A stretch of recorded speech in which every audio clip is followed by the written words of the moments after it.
Bom, povo, povos e povas, fique à vontade aí também, tá, Romeu? Não se sinta preso também, tá? Mas você ainda está aí em recuperação aí, né? É, Do nosso encontro passado, alguma dúvida, algum ponto que vocês queiram trazer? Alguém do tipo, escuta, você pode voltar no boa noite da primeira aula, porque de lá para frente eu não entendi mais nada. Como é que tá aí? Por aqui tá tudo certo. Boa.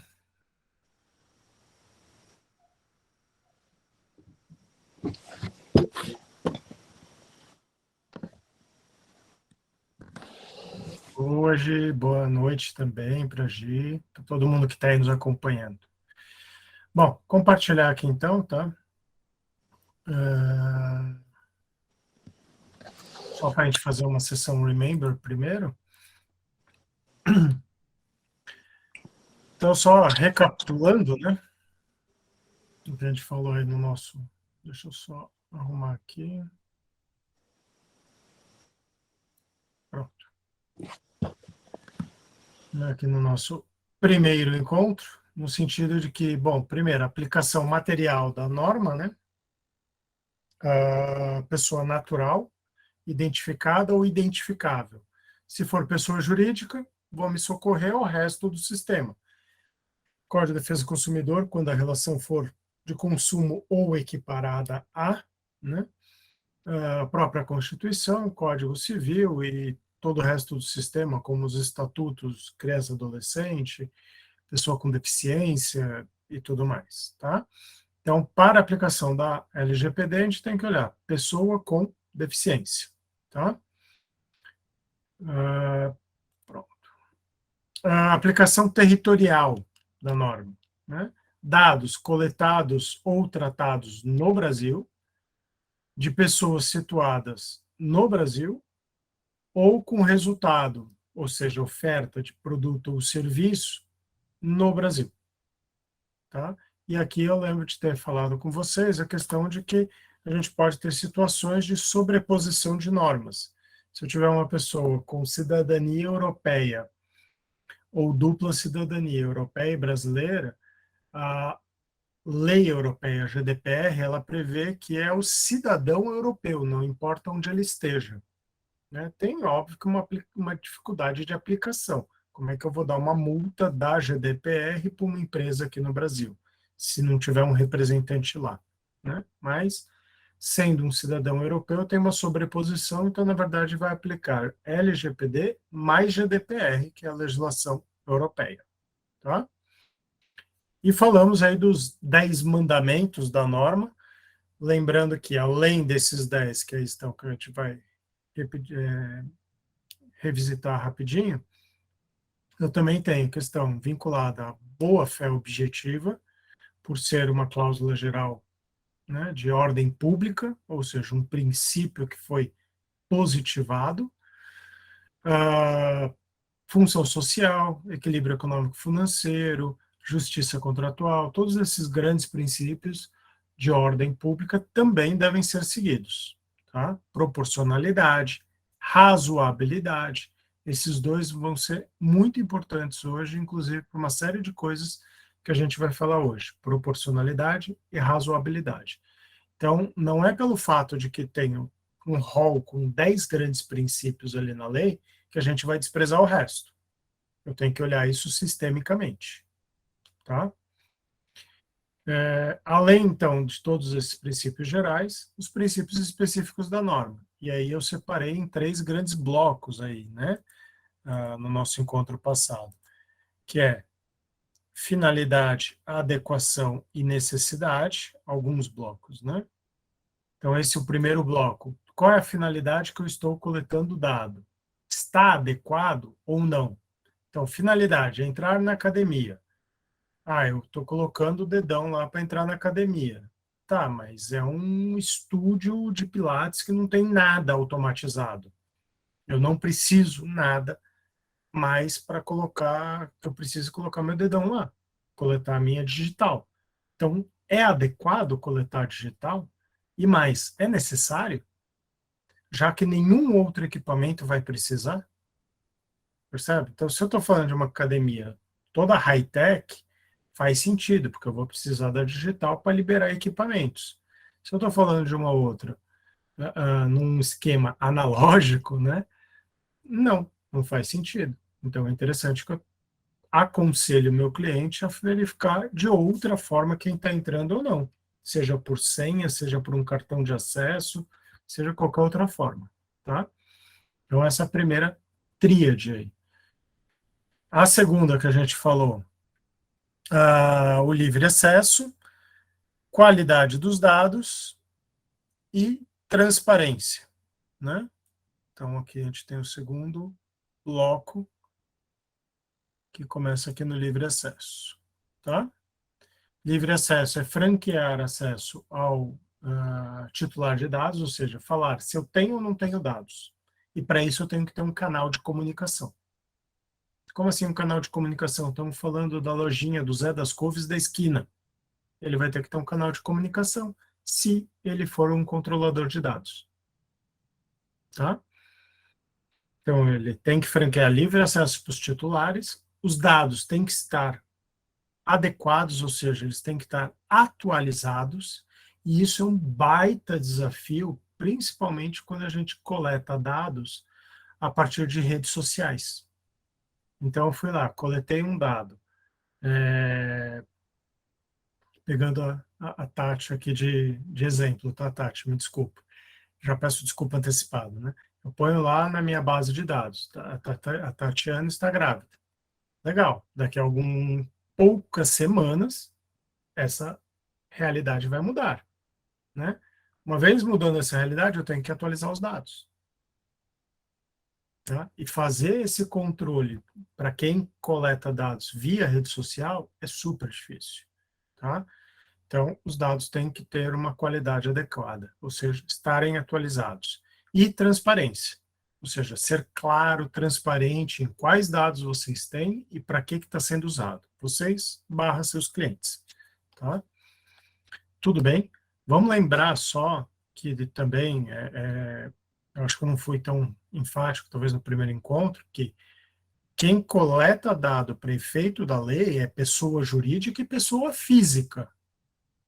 Então, o advogado o autônomo, quando está coletando dados, ele também tem que observar a LGPD, tá? Além de Estatuto da OAB, Código de Ética, Código Civil, Contrato e LGPD. Bom, segundo ponto aqui, terceiro, né, destacando, é segurança e prevenção, né, que é um binômio. Segurança e prevenção, ou seja, trazer segurança e garantir uma segurança mínima de dados e trabalhar com boas técnicas de prevenção. E aqui eu falei muito da questão da proporcionalidade.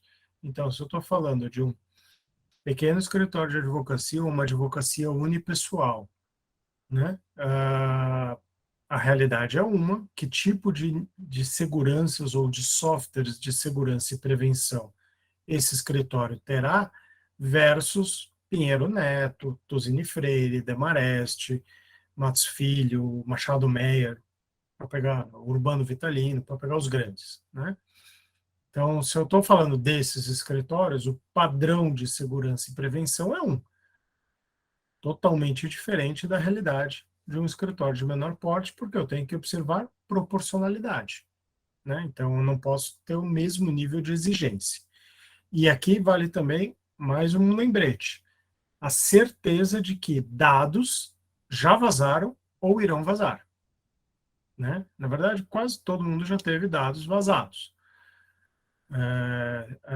Eu falei isso, né, que o pessoal de cibersegurança costuma separar em quem já sabe que teve dados vazados e quem ainda não sabe, mas todo mundo teve, né, em algum momento.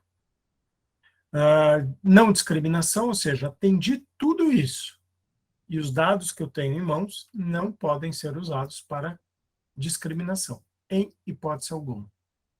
Tá? E, por fim, o accountability, né, dos americanos, dos saxões, né, que é responsabilização e prestação de contas. Significa que, e foi uma pergunta que veio no nosso primeiro encontro, mas se eu deletei o dado, falei que eu deletei, como é que eu provo? Né? Não tem como fazer uma prova negativa. A questão aqui é entre responsabilização e prestação de contas, se eu falo que eu não tenho mais a informação, porque já foi deletada, e depois essa informação aparece. Então, tem uma questão de vou ter que prestar contas, porque eu falei uma coisa e aconteceu outra, e me responsabilizar por isso. Tudo bem? Eu acabei não confirmando com vocês. Meu áudio, minha imagem, está tudo certo aí, tirando a aparência que não tem como mudar, né? Deus me fez assim, então vocês vão ter que aguentar. Boa. Obrigado. Então tá. Quanto aqui a questão dos princípios, para a gente poder andar, algum ponto que queiram trazer, alguma observação?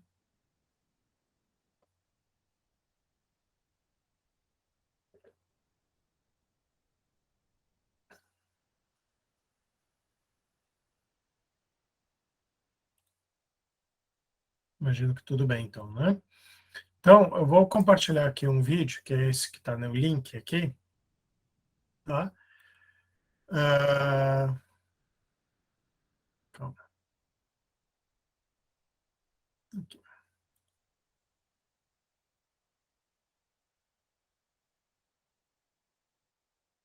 Que não está indo. Porque ele está em outra plataforma.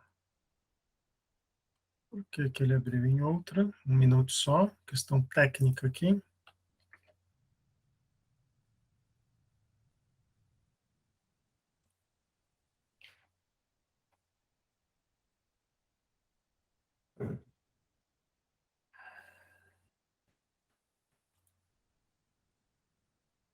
Agora vai. Então, já que a gente começou a aula passada com um vídeo, vamos começar esta também, tirando a sessão aqui de recapitulando, né? Sessão Remember. Vamos passar aqui um breve vídeo que trata justamente do universo de drogarias. Né? Estão visualizando aí já? Eu vou colocar, daí só me dá um ok aqui no chat, se está com áudio ou não, tá? Oi, bom dia. Olá, bom dia. Tudo bem? Tudo bem? Bom dia. Vai ser junto?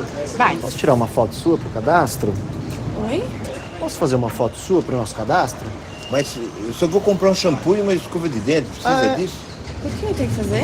Que nem quando você vai no consultório, sabe? Eles fazem o cadastro lá na portaria. Posso fazer? Pode. Tá. Posso fazer uma foto sua? Pro cadastro? Isso. Posso tirar uma foto sua pro nosso cadastro? Olha aqui, por favor. Mas o cadastro ganha desconto? Posso fazer uma foto sua pro nosso cadastro? Agora, posso fazer uma de perfil também? Pra gente ter uma segunda informação do seu rosto. Pode ser? Posso coletar uma impressão digital sua para atualizar aqui também? Nossa, tudo isso. Para ver se você consegue um desconto ou alguma promoção? Ótimo. Pode ser o polegar também? De todos os dedos? Foi? Foi. Agora da outra mão também, o indicador e o polegar, tá? Mas pra que é isso? É que nem no banco, você não coletou lá a sua impressão digital, então não tem problema nenhum também você deixar aqui. O governo quer saber se a gente vai ficar doente. Para votar também tem que fazer, né? Impressão digital. Eu vou ganhar um prêmio? Não, vai ganhar uma foto. Vai Posso tirar cadastrar? uma foto pro seu Pode. cadastro? O nome do seu melhor amigo. Hã? Meu melhor amigo. É pro nosso cadastro aqui. Marta? Marta? Você tem animal de estimação? Qual que é o nome dele? Falta só uma pergunta. Qual que é o nome da sua mãe? Tem como passar normal só? O que é normal? CPF, RG? Só meu CPF, se eu tenho algum convênio para ter um desconto, alguma coisa. Então CPF é normal, RG, data de nascimento. Entendi.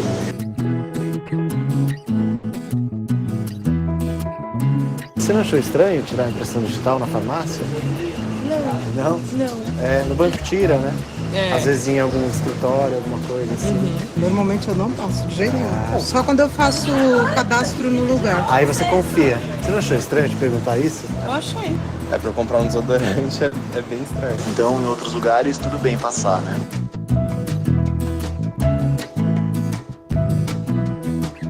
Importante a gente refletir, né? Que às vezes vem umas perguntas e uns dados. E a gente nem questiona. A gente nem questiona. A gente nem sabe pra onde vai, nada, né? Na verdade, então, muito cuidado, gente. Eu parei pra pensar a hora que você falou só do cachorro. E ela passou os dela pra você? Veio a data de Fácil, amiga. Sou facinho. Às vezes a gente passa um monte de informação sem saber pra quê, né? Sim.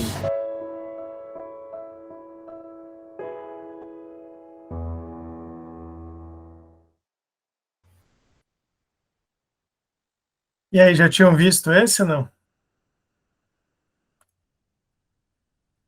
Não, eu não. É muito bom, né? É mais interessante a senhora que fala, não, eu não dou os dados para ninguém, só quando eu faço cadastro.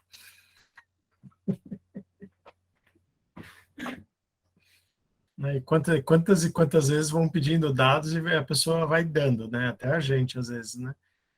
Enfim. E de drogarias foi interessante, não sei se vocês passaram por isso, tem uma grande rede que tem 2 marcas, né? Que recentemente, a hora que eles implantaram as políticas deles de privacidade, como é que eles pediram o aceite nas políticas para os clientes? O uso de digital. Tá? Ou seja, para dar o aceite, eu dei um dado sensível. Não faz o menor sentido. Né? O resultado foi deplorável, porque isso gerou problema na NPD, reclamação em PROCON e tudo mais, e o responsável dentro da empresa que estava coordenando esse trabalho foi mandado embora. Né? Eu, curiosamente, conheço quem foi contratado no lugar dele, uma advogada que foi contratada para apagar o fogo lá. Ou seja, muitas vezes quando a gente quer checar a informação, a gente acaba coletando mais dados ainda. Então, é um outro ponto de atenção e cuidado. Né? Então, eu não posso, vamos supor, alguém me liga, a Giovana me liga, querendo saber se eu tenho dados dela. Como é que eu vou saber que ela é ela para que eu fale se eu tenho ou não tenho dados dela? Entendeu? Eu tenho que fazer uma checagem. E quando eu faço essa checagem, eu tenho que ver que dados que eu vou coletar para não abusar, ou seja, não praticar mais problema para mim. Então, por isso que hoje em dia, se você reparar, os bancos e todo mundo está pedindo, escuta, eu vou falar uma parte do teu CPF, você só complementa. É uma das formas de você não violar mais ainda a lei. Tá? A Andrea está comentando aqui, a melhor pergunta foi o nome do pet, né? Essa pergunta é super fantástica, porque não sei se vocês sabem que tem uma estatística que boa parte de senhas é com o nome dos pets. As pessoas põem o nome do pet na senha. Boa parte. Melhor amigo, pet, os parentes, né? Pai, mãe, enfim, colaterais. Então, quase todas as perguntas que ele fez ali são perguntas que normalmente um hacker utiliza para descobrir sua senha. Tá? Não sei se sabiam dessa informação.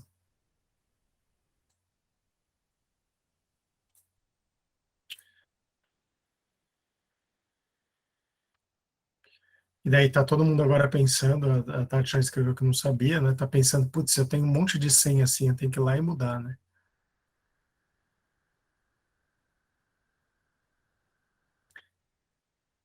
Bom, estão visualizando aí, né?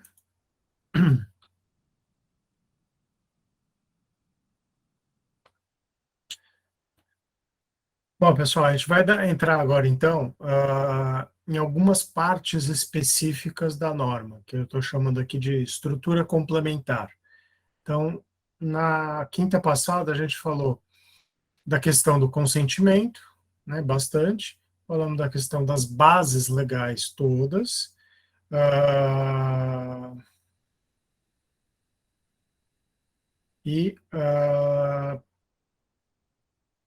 questão de que criança, adolescente, idoso e uma série de outros fatores, eu preciso ter uma atenção maior, né? Eu preciso ter um cuidado maior. A lei trata especificamente criança e adolescente, lá no artigo 14, tá? Daí, por minha conta e risco exclusivo, eu incluo aqui idoso, então vejam que eu pus e idoso, e também incluo aqui questão que, embora não esteja escrito, de pessoas com algum nível de deficiência, principalmente cognitivo, tá? Então, esse grupo de pessoas, criança, adolescente, idoso e pessoas com algum nível de deficiência cognitiva, eu vou chamá-los de hipervulneráveis. Tá? São pessoas facilmente expostas a alguma vulnerabilidade e, portanto, merecem uma superproteção. Esse termo não existe, tá? Foi meio que inventado aqui, dessa hipervulnerabilidade, para a gente marcar e registrar bem. E por que que eu incluo idoso? Eu vi que tem uma pergunta no chat, eu já volto a ela, tá, Shirley? Por que que eu incluo idoso, pessoa com deficiência, quando a lei não fala? Porque eu tenho que olhar a lei sistemicamente conectada aí aos estatutos do idoso, da criança e adolescente e da pessoa com deficiência. E todos esses sistemas, a gente tem previsão legal de uma superproteção para essas pessoas, de maior atenção, de tudo que eu vou fazer para comunicar uma política de privacidade, por exemplo, ou um termo de uso, ou um contrato, eu tenho que usar termos mais claros, caracteres mais ostensivos, preferencialmente utilizar de elementos audiovisuais, né? Então, é o momento de usar e abusar das técnicas atuais, que muito se fala, de legal design e visual law. Né? Ou seja, usar elementos visuais, muitas vezes, é super bem-vindo.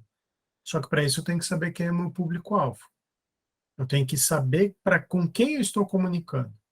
Então, por exemplo, eu dei um treinamento de LGPD, foi um treinamento bem extenso, para o Comitê de Implementação da LGPD do Tribunal Regional Eleitoral de Goiás. Tá? Isso foi o ano passado. Acho que foi o ano passado. Não lembro agora se foi 2020 ou 21, mas eu acho que foi 21. Né? E para o pessoal todo lá, por meio aqui da OAB. Imagina o desafio do Tribunal Regional Eleitoral, seja ele qual for, e do TSE, ainda mais agora nesse período de eleições e com tantas fake news por aí, né? Fake news está pior que telecena, né? Telecena, pelo menos, é de hora em hora. Fake news é pior do que isso. Né? Comunicar adequadamente para esse público-alvo, que é o eleitor médio, é o eleitor padrão brasileiro. Tem de tudo. Tem pessoas semi-analfabetas, tem a questão do indígena, muitas vezes que não fala 100% o português, tem o jovem, tem o idoso, né? Falamos do semi-analfabeto, mas também tem aquela pessoa altamente alfabetizada. Então, eu tenho que ter uma linguagem que não seja excludente de quem precisa de uma atenção maior, né? Como um adolescente ou um idoso, e nem, tampouco, seja banal o suficiente para que uma pessoa letrada ache aquilo tão banal que não preste atenção. Olha o desafio, né? De comunicar. Então, quando eu estou comunicando para um público mais pasteurizado, mais comum, mais padronizado, é fácil, porque eu sei quem é. Agora, quando eu estou falando para qualquer um, opa, temos um problema. Imagina, por exemplo, implementar a política de privacidade de dados em lojas do comércio em geral. Né? Das lojas ali no centro. Eu ia falar na Rua 9, mas pegar o centro inteiro. Ou então das lojas de um shopping, que eu tenho câmeras identificando pessoas, que eu tenho coleta de dados o tempo todo. Como é que eu me comunico com esse público? Né? É um baita desafio. E aí vale a criatividade. A gente tem que começar a despertar esse viés criativo em nós cada vez mais para poder elaborar esse tipo de documento. Eu elaborei recentemente, só a título de curiosidade, para o site, foram 2 empresas até, que eles iam colocar em site, ia colocar em várias outras plataformas também, a questão da política. Então, a gente já fez uma política muito mais enxuta, né, naquele documento com 1001 páginas, não, um negócio bem mais enxuto, e além de ter uma política enxuta e com um linguajar mais direto, sem juridiquês, né, ainda desenvolvemos um infográfico, né, ou seja, um documento bem visual de uma página. Ah, mas é uma página que você encheu de informação com uma letra miudinha? Não. São 6 balões numa página visual, esteticamente agradável, para conseguir comunicar os principais pontos. E aquilo é o suficiente. E depois tem um veja mais. Quer se aprofundar na política? Vá lá no textão, entre aspas, né? Então, esse tipo de iniciativa é muito bem-vindo, né? Eu vou tirar aqui o compartilhamento, porque eu tenho disso que vai me dando uns estalos no meio da aula / apresentação, no sentido de mostrar para vocês coisas legais que estão sendo feitas. Vocês já viram alguém / alguma empresa apresentando por exemplo, seus termos de uso em vídeo, em um vídeo altamente animado / gráfico?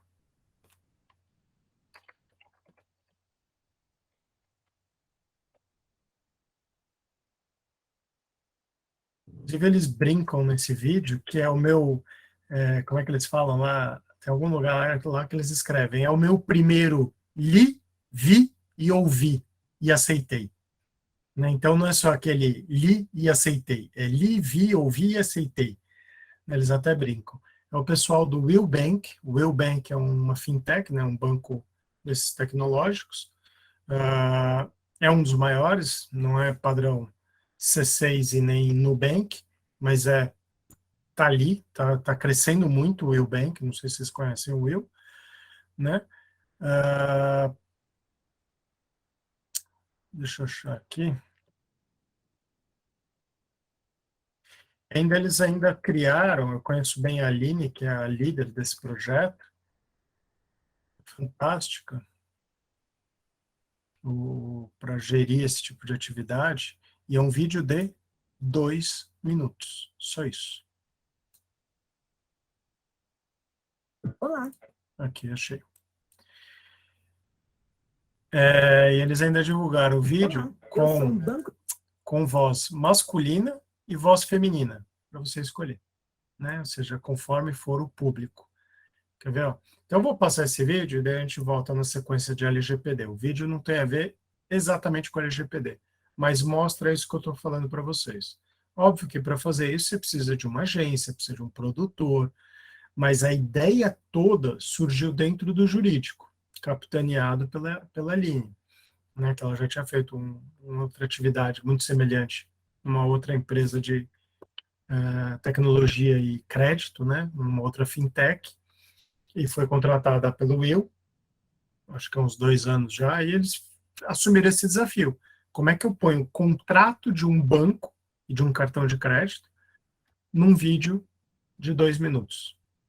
Com tudo que tem que ter. Tudo o quê? Tudo principal, não é tudo aquilo que a gente acha. A gente sempre tem o foco em nós. O foco é o cliente, é para quem a gente está comunicando. E na hora que a gente muda o foco, facilita bastante a vida.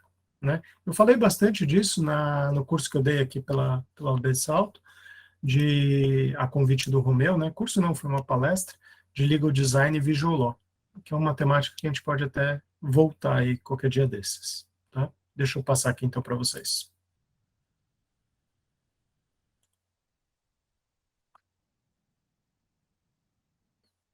Olá, eu sou um banco digital, mas pode me chamar de Will. Em 2 minutos vou explicar o que você precisa saber quando pede um cartão de crédito comigo.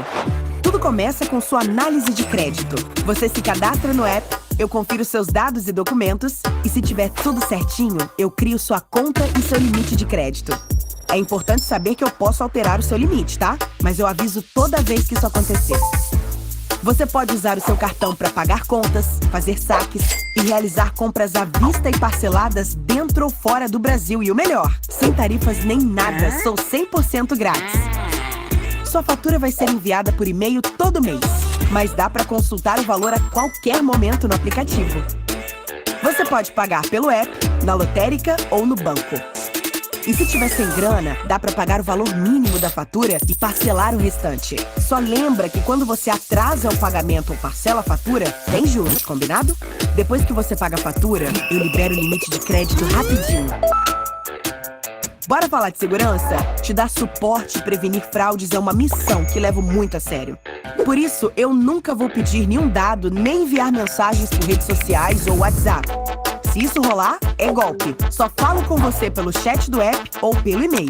E nunca compartilhe códigos e informações pessoais ou sobre a sua vida financeira com ninguém. Se você precisar de ajuda ou quiser cancelar o seu cartão, tudo bem. É só pedir o cancelamento pelo chat no app ou no e-mail oficial. Os Willers do meu time estão disponíveis a qualquer hora do dia. Você não vai ser pego de surpresa em nada por aqui. Todas as alterações nos termos são informadas. Esse é um resumão. Se ainda precisa de mais informações, é só ler os termos de uso completos lá no meu site. Viu só? Comigo você lida com a sua grana desse jeitinho. Simples assim.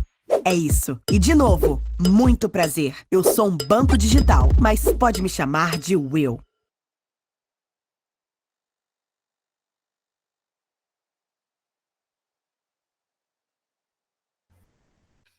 Muito bacana, né? Tô vendo aí já os comentários. Muito bom. Ou seja, dá para fazer isso para quase tudo. É óbvio que você não vai se comunicar dessa forma com um ministro, né?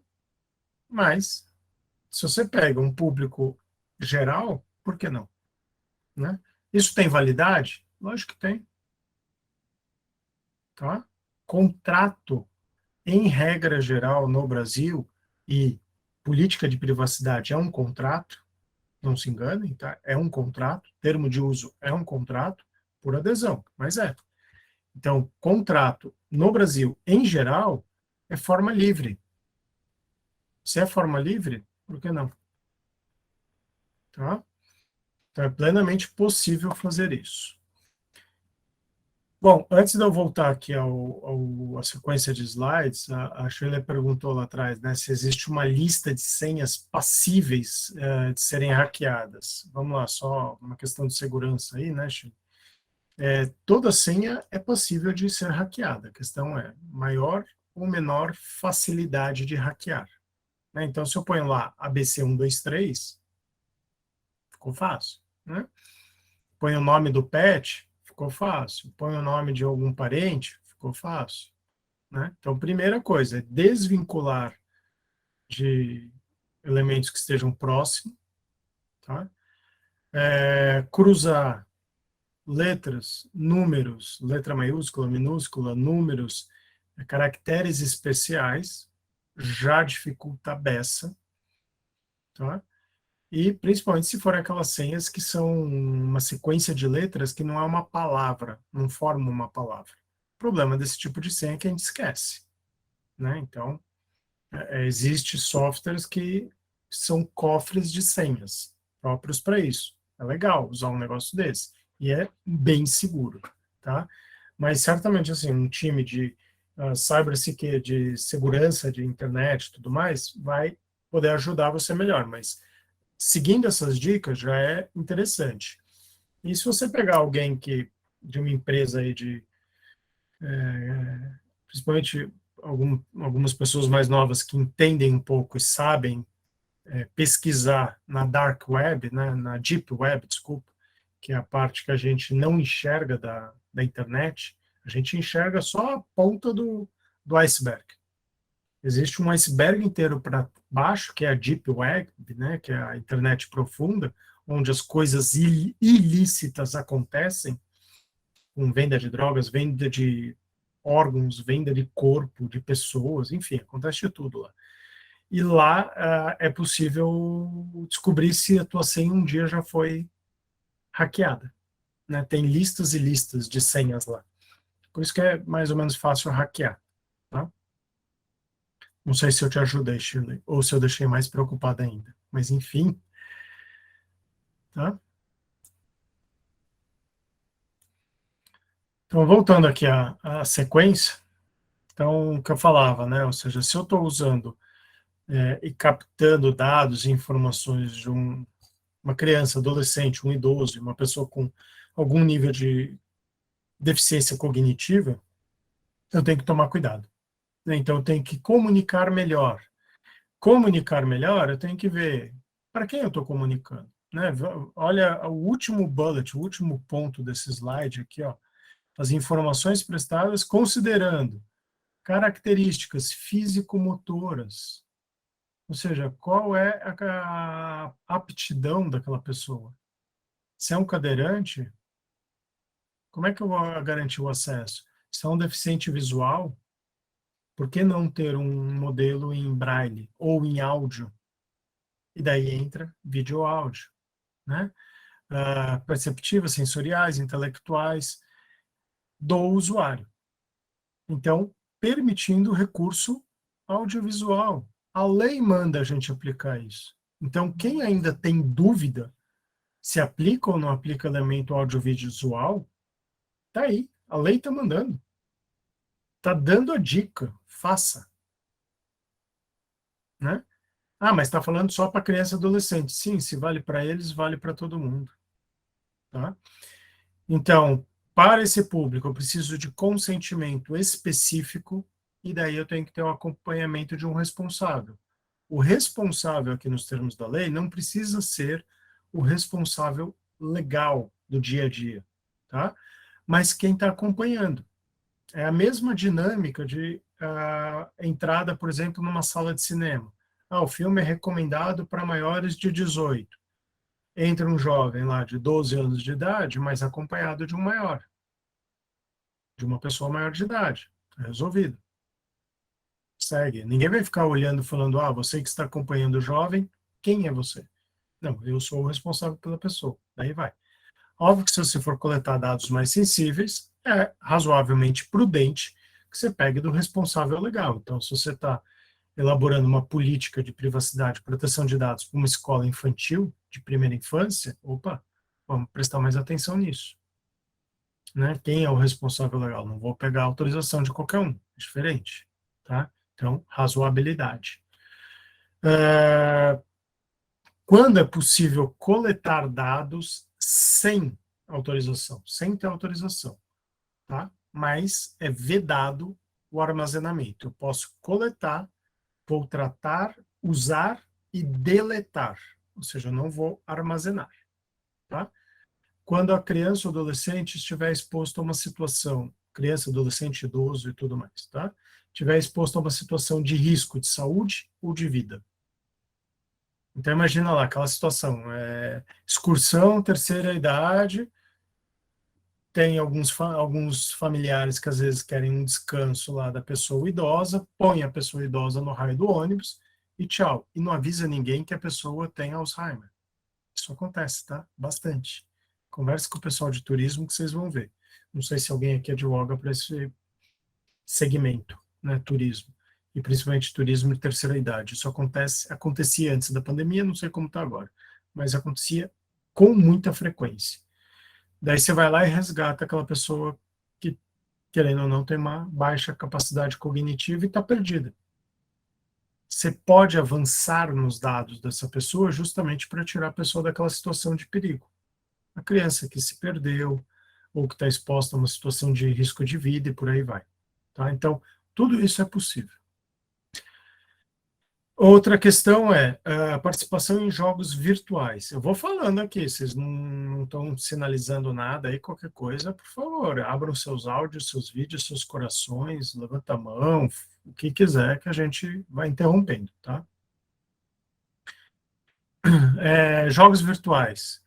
Hoje você tem uma série de jogos que coletam muita informação. Né? Então, agora, a informação que vai ser coletada da pessoa, da criança, do adolescente, é o estritamente necessário. Né? Então, vai pegar a idade, principalmente, por conta do tipo do jogo, que, infelizmente, a criança ou adolescente pode mentir, e normalmente mente, né? Para esse tipo de coisa, senão não joga. e entrar lá no jogo. Então, vai ser uma coleta de dados mais reduzida. A questão é que todos esses jogos virtuais, todos não, mas boa parte deles, trabalham com câmeras. Ah, mas a câmera é só para ver o avatar. Aham. Tá. Vocês acreditam nisso? Papai Noel, Coelhinho da Páscoa e o que mais? Né? É óbvio que essa câmera, tal como aqui estamos, vocês estão captando todo o ambiente. Normalmente esses jogos, os box tal, estão na sala, até para que o pai, o responsável, possa ter um controle do que está acontecendo, né? Ou num ambiente mais público, não necessariamente na sala. Se está num ambiente mais público, significa que essa câmera está captando tudo que acontece na casa. E daí eu consigo saber padrão de vida, horários, estilo. Consigo saber um monte de informação que pode afetar o nível de segurança daquela família. Tá? Então, tudo isso que envolve jogos virtuais, que envolve câmeras, um cuidado a mais, né, gente? Vale a pena aqui até para educar digitalmente nossos amigos, nossos familiares e quem nos consultar, tá?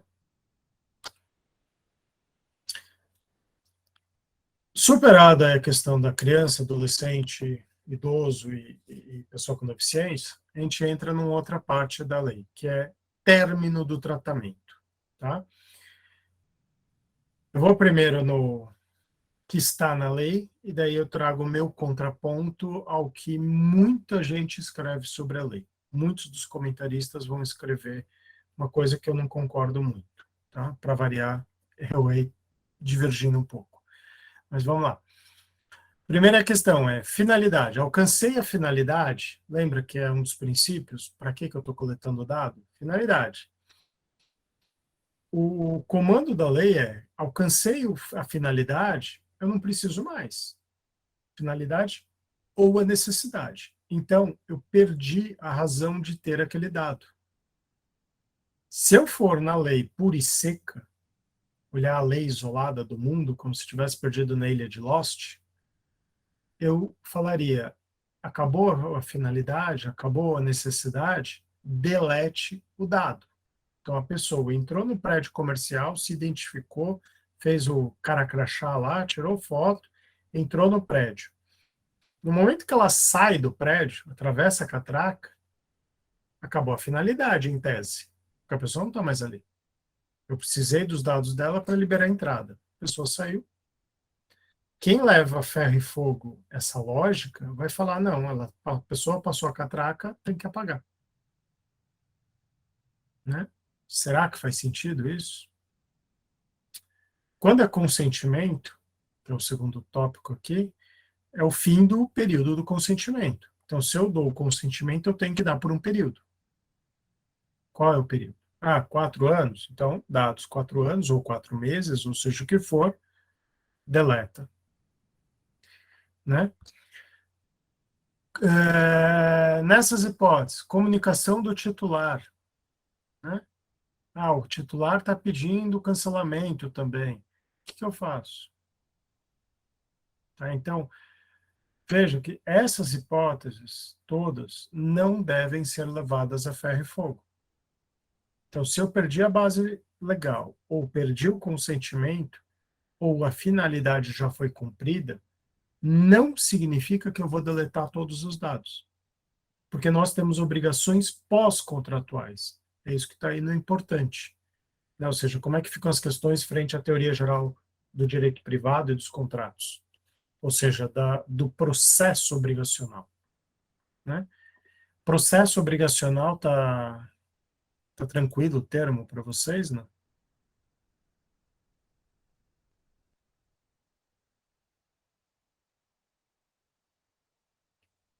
Sim, não? Obrigações pré-contratuais, execução e pós-contratuais, né? Não é processo judicial. É a dinâmica obrigacional, o contrato como um filme, tá? E não uma foto estanque. Então, eu tenho obrigações pós-contratuais. Ok? Quando eu tenho obrigações pós-contratuais, eu continuo tendo uma base legal. Então, um exemplo, a pessoa entrou no prédio, saiu do prédio, esgotou a necessidade? Não. Porque eu tenho que guardar aquele dado, porque vai que é descoberto um furto no fim do dia, no dia seguinte. Então, veja que aqui eu devo, na política de privacidade, já prever. Olha, os dados coletados ficarão armazenados pelo período de 6 meses, por exemplo. Tá? Que é o tempo razoável para detectar qualquer questão. Sei lá, estou chutando aqui um prazo. Mas eu tenho que já pré-definir esse prazo. Porque eu tenho obrigações pós-contratuais. E dependendo do tipo da questão, é imprescritível. Né? Eu acho que eu falei isso no nosso encontro passado, mas se eu tenho uma questão vinculada a um crime de discriminação racial, imprescritível.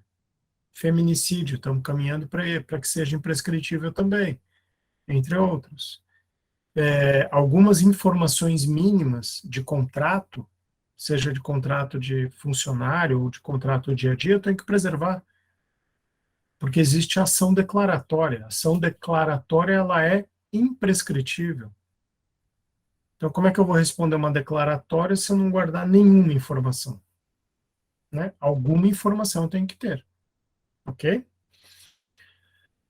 Pegando aqui a dúvida trazida aqui pelo Tatiane, né? Nos contratos entre escritórios e clientes, seria importante inserir cláusula informando o tempo que os dados serão armazenados? E que deve ser informada a forma de eliminação, destruição dos dados ou documentos? Eu não entraria, estou aqui pensando com vocês junto, tá? Eu não entraria, pegando a segunda parte da pergunta, quanto à forma, né? Até porque as tecnologias mudam. Eu simplesmente falaria, olha, concluído o processo, pensando em jogar isso para dentro do contrato, que é mais ou menos o que está já na prática e também acho que no código de ética, salvo engano, concluindo o processo, eu vou devolver os documentos para o cliente. Então, ou eu devolvo, ou eu vou destruir esses documentos de forma que fique indelével, ou seja, que não seja passível de leitura por outros. Então, não basta rasgar em 3, 4 pedaços e jogar no lixo. Não, tem que ter um triturador. Então, eu levo para acender a churrasqueira, né, que a gente estava falando aqui no início da aula aqui, né? Do Michelangelo lá, né? Enfim, torna aquele documento, vou destruir realmente aquele documento, tá? A primeira parte já é uma obrigação. Isso, no caso do Mike. Boa, obrigado, meu. Já é uma obrigação prevista até em estatuto, né? Aliás, o próprio Romeu me sinalizou um roteiro bem interessante para escritório de advocacia, disponibilizado no Migalhas, né? Romeu, se quiser, se você puder, né, também, compartilhar o link aqui no próprio chat, acho que é legal. Fica à vontade, tá? Que dá algumas boas dicas aí também, tá, Tati? Mas, sim, é interessante que eu tenha uma cláusula no contrato e que fale que alguns documentos e algumas informações necessárias à comprovação da prestação do serviço serão armazenadas, tá? E aí você pode prever um tempo, ok? Eu colocaria esse prazo por volta de 5 anos. Né? Por quê? Porque é o prazo que você vai ter para uma ação, ou até 10, né? Ações indenizatórias. Se o cliente quiser reclamar daqui a 4, 5, 6 anos, e é uma ação indenizatória geral, 10 anos, né? Prazo prescricional de 3 e 5, na verdade. Falei errado. Então, olhar os prazos prescricionais aí. Tá?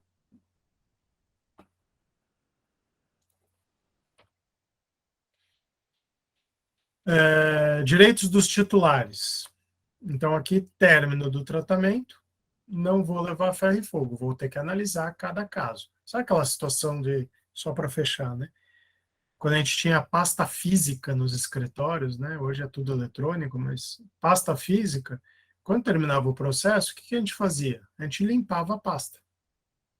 Esse limpar a pasta, hoje, a gente vai chamar de higienização de dados, ou seja, eliminar dados, limpar os dados, tá? Quando a gente ia lá limpar a pasta, era o que eu vou guardar para comprovar a prestação de serviço, o que eu vou devolver para o cliente e o que era uma anotação, um documento interno que eu vou eliminar. Né? Então, basicamente, tinha essas 3 separações, tá? E o que eu guardava bem, em tese, bem guardado, né? Mandava para um arquivo morto, um storage da vida, que eu nunca fui lá verificar, né? Eu duvido que alguém tenha ido verificar o arquivo morto quando você terceiriza esse arquivo morto. Né? Enfim, é um outro ponto. Eu guardava esse documento e o resto eu devolvia para o cliente, a mesma lógica. Os arquivos eletrônicos agora eu vou selecionar o que eu vou guardar com níveis de segurança e o que será eliminado. Né? E o Romeu já compartilhou aí o link. Obrigado, Romeu, por compartilhar com todos. Passado esse ponto, né?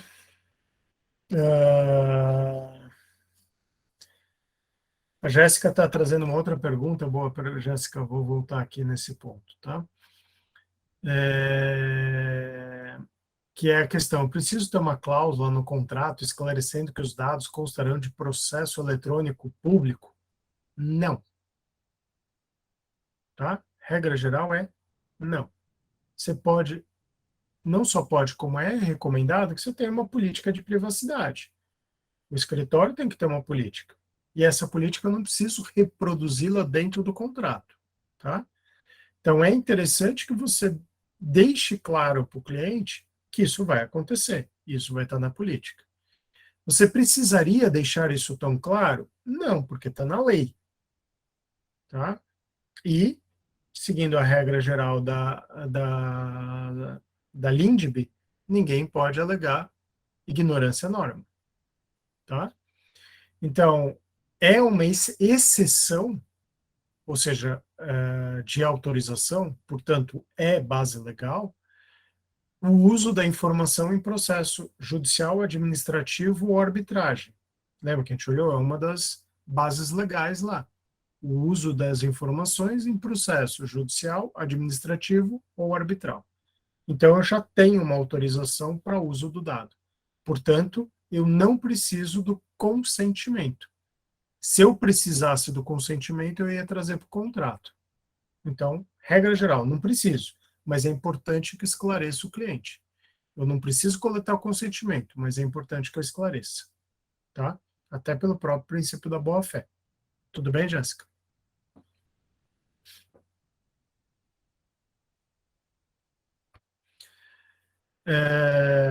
Direitos dos titulares, né? Mediante requisição. Opa, desculpa. Sempre mediante requisição. Então, tem que ter isso documentado. Como é que é essa requisição?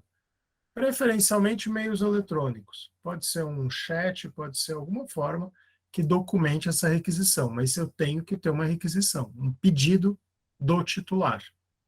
Né? Titular, pessoa física, identificado ou identificável, né? Que vai fazer a solicitação para quem está tratando os dados. E aqui eu estou conciliando 2 normas, ou seja, eu estou juntando 2 normas, LGPD e Marco Civil da Internet.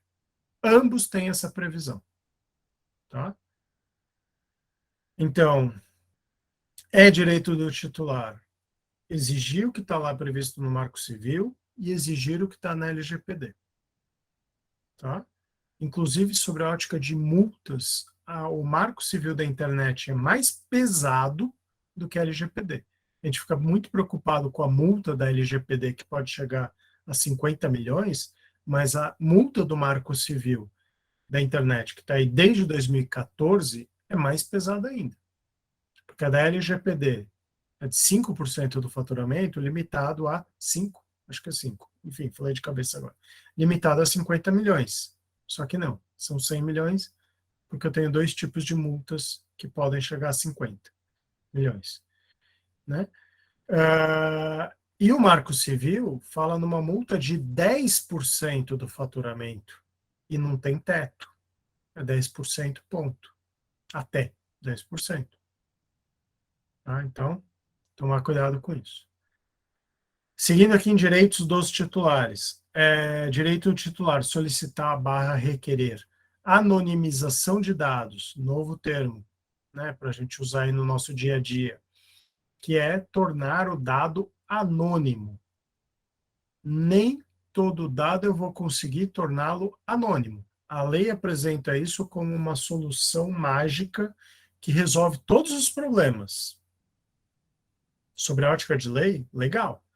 Sobre a ótica tecnológica, eu esqueci quem que tem formação de TI aqui na nossa turma aqui.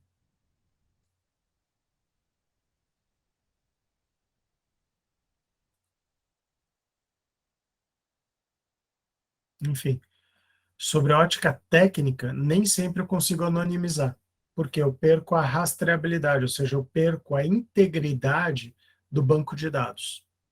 E daí eu tenho um problema maior, tá? Mas a lei apresenta como um direito do titular pedir que o dado fique anônimo. Lembra que é titular, pessoa natural, identificado ou identificável. Se eu coloco a informação no anonimato, eu não identifico e nem é identificável. Resolveu o problema. Está anônimo, não aplico a lei. Só que vírgula, por isso que eu disse, por questões técnicas, nem sempre é possível anonimizar. Tá? É direito do titular pedir o bloqueio de informações ou eliminação de dados que sejam desnecessários, excessivos ou que estejam em desconformidade com a LGPD. Parênteses gigante aqui, para variar, né? E é uma reflexão que eu vou jogar para vocês que não tem solução ainda, tá? Não tem resposta para ela, mas é algo que a mim, pelo menos, incomoda bastante. Me deixa bastante reflexivo aí. Que é o seguinte, aqui na lei a gente está falando que a gente pode solicitar eliminação de dados. A tese do direito ao esquecimento é exatamente a mesma coisa. Pedir para que seja esquecido, ou seja, que minhas informações sejam apagadas. Né? A tese do direito ao esquecimento, que eu particularmente nunca gostei, ela foi afastada pelo Supremo. Na Europa foi validada e dentro da ótica constitucional nacional, ela foi afastada. Então o Supremo foi lá e falou, não existe direito ao esquecimento, ressalvado alguns casos lá muito específicos, quando envolve mentira, fake news e tal, e tal, e tal. E tem até tese já, tema de repercussão geral sobre isso. Então, não existe. E a LGPD fala em eliminação de dados. Veja que aqui eu tenho um choque entre a previsão da LGPD e a decisão do Supremo que fala não existe direito ao esquecimento.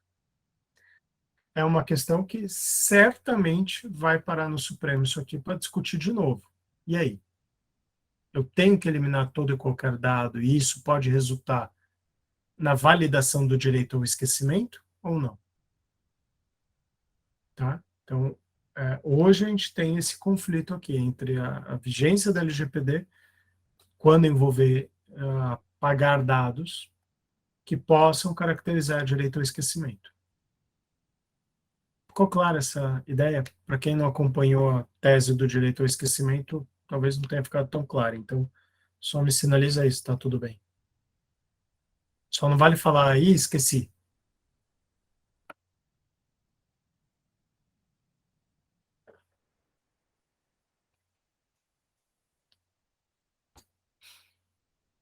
Então tá.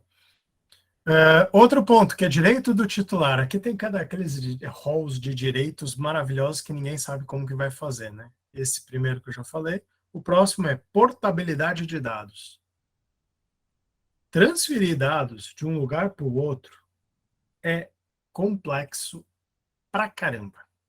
né? Se a gente pensar em portabilidade da telefonia, tirar o meu número de telefone da TIM e levar para Claro ou vice-versa, vira e volta a gente liga e falam, não, não tem.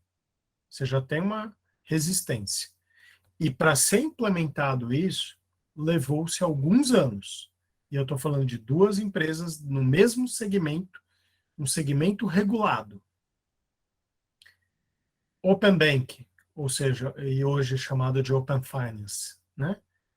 Mesma situação. Setor regulado, mesmo segmento, levou-se algo como próximo a 8 anos para conseguir ser implementado, dentro do mesmo segmento. Aqui a gente fala portabilidade de dados como se eu pudesse pegar os dados da farmácia e levar para o banco, e os dados do banco para a farmácia. São dois segmentos totalmente diferentes, com sistemas diferentes, com regulações diferentes. Como vai fazer isso? Não sei. É algo a ser regulado ainda pela Autoridade Nacional de Proteção de Dados. Não pode ser exigido por enquanto, porque não tem regulação, mas isso aqui vai dar uma dor de cabeça gigante, né? Vai exigir padronização de informação, vai exigir um monte de coisa. E vai ser difícil. Seguindo aqui o nosso fluxo, pedido de eliminação de dados, revogação do consentimento. Lembra que eu falei que é um direito do titular revogar o consentimento? A hora que a gente passou pelas bases legais, e eu falei que o consentimento, que é o que todo mundo mais fala, é o mais fraco de todos. Eu deveria priorizar as outras bases de conhecimento, as outras 9, lá do artigo 7º, e, por último, o consentimento, porque ele é um direito do titular revogá-lo a qualquer momento. Tá? E quando eu dei o consentimento, nos casos aí que vocês mesmos levantaram, eu ponho lá no contrato um prazo, 3 anos, 4 anos, 5 anos, pouco importa. É direito do titular ir lá e revogar esse prazo. Falar, tudo bem, eu dei o consentimento, mas não quero mais. Por isso que eu tenho que travar com outra base legal, que é contrato. Tá? Tatiana está perguntando se portabilidade de dados e unificação cadastral seria a mesma coisa. Praticamente a mesma coisa. Não é que eu tenho uma única base cadastral do tipo e-social. Espero que não tenha nenhum gênio com essa ideia. Né? A gente sabe muito bem o rolo que já deu o e-social. Aliás, o rolo que dá até hoje, né? O e-social.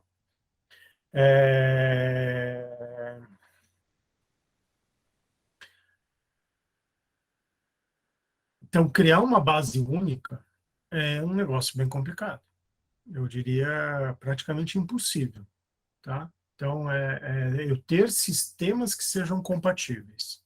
Isso sim, isso é viável. Então, de repente, o governo pode propor um sistema de conversão de dados.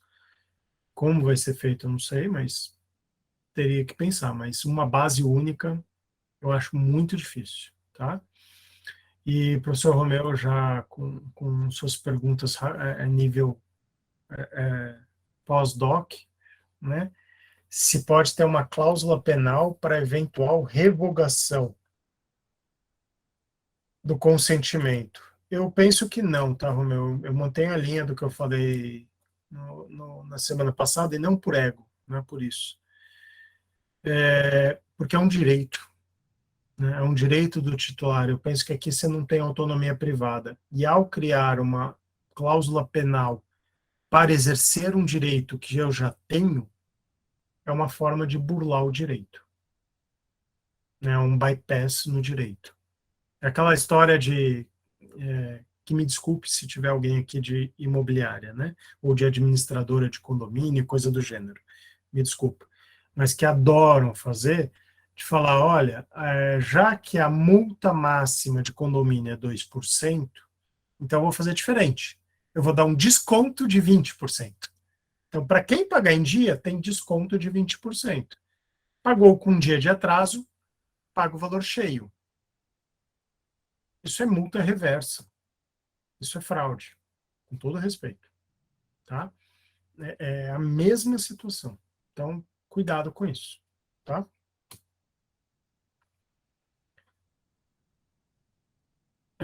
Que mais? Informações devem ser claras e principalmente sobre os efeitos negativos do consentimento. Então, pensar lá na portaria do condomínio ou do prédio. Eu não quero dar meus dados. Ah, não quer? Tudo bem, então você não entra. Simples assim. Você não entra. Então, eu tenho que dar essa informação clara. Para que eu libere a sua entrada, eu preciso dos seus dados. Tá? Esse exemplo é bem óbvio, mas é isso que tem que falar, às vezes. Tá? E direito de pedir a revisão de uma tomada de decisão automatizada. O que é? Inteligência artificial e coisas do gênero. Então, quando eu tenho, por exemplo, uma análise de crédito com base nos meus dados e esse crédito é recusado, essa análise de crédito é automatizada. Você vai pedir uma revisão por um humano. Tá? Então, existe essa previsão aqui, existe essa previsão no marco legal da internet, marco civil da internet, e existe essa mesma previsão no projeto de lei do marco legal da inteligência artificial. Por enquanto, está lá. O marco legal foi aprovado na Câmara de Inteligência Artificial e está sendo revisitado ou reestruturado, melhor dizendo, no Senado Federal. Né? Vai sair outro bicho lá do Senado. Talvez, potencialmente melhor. Tem uma comissão bem legal debruçada em cima dele. Então, deve ser melhor. Então, é um direito disso daí. Enfrentado todos esses direitos, e lembra que é mediante requisição, eu tenho que ter uma resposta. Eu não posso deixar a pessoa no vácuo. A pessoa sem resposta. Tem que dar uma resposta. Seja negativa ou positiva, não importa. Tem que ter uma resposta. A ausência de resposta aqui pode implicar no aceite. Como assim? O titular me pediu a exclusão de dados, tá? Eu não respondo. E deixo passar batido. Ok? Isso vai ser entendido como um sim, um joinha. Por quê? Porque é direito do titular a exclusão dos dados. E eu não respondi. Portanto, eu aceitei. Artigo 111 do Código Civil. Parte geral do Código Civil. O artigo 111 institucionalizou o famoso quem cala consente. Tá? O silêncio importa em anuência. Para quem quiser aprofundar nessa temática, tem uma obra fantástica do professor Mota Pinto, lá em Portugal, da editora Medina, esqueci o primeiro nome dele, mas é do Mota Pinto, com certeza. O título da obra é O Silêncio como Comportamento Concludente. O silêncio que importa um comportamento que conclui, né, que você chega a um resultado. Tem essa obra dele, e no Brasil, Serpa Lopes também tem uma obra, clássico, né, Serpa Lopes, só em sebo, também tem uma obra no mesmo sentido. O silêncio como aceite ou como consentimento, alguma coisa assim, a obra do Serpa Lopes, tá?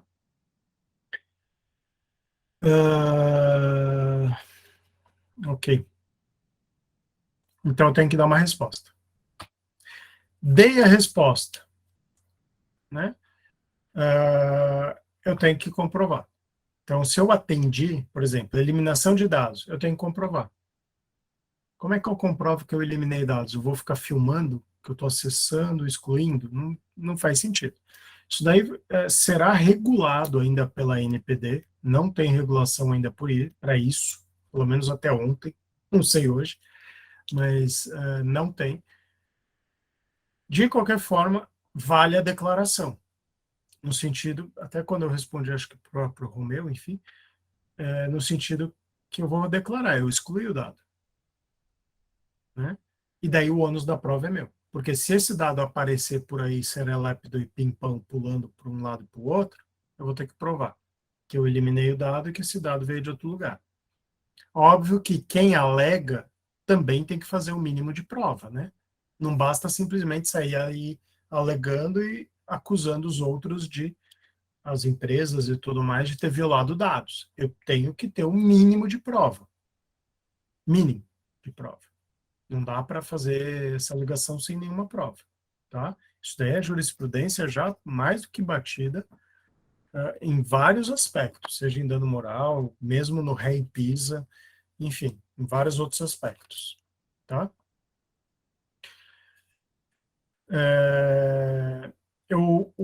O agente de tratamento pode indicar que nunca teve esse pedido também. Então, alguém acusa que eu não atendi. Não, esse pedido não existe. Está aqui a minha lista de pedidos.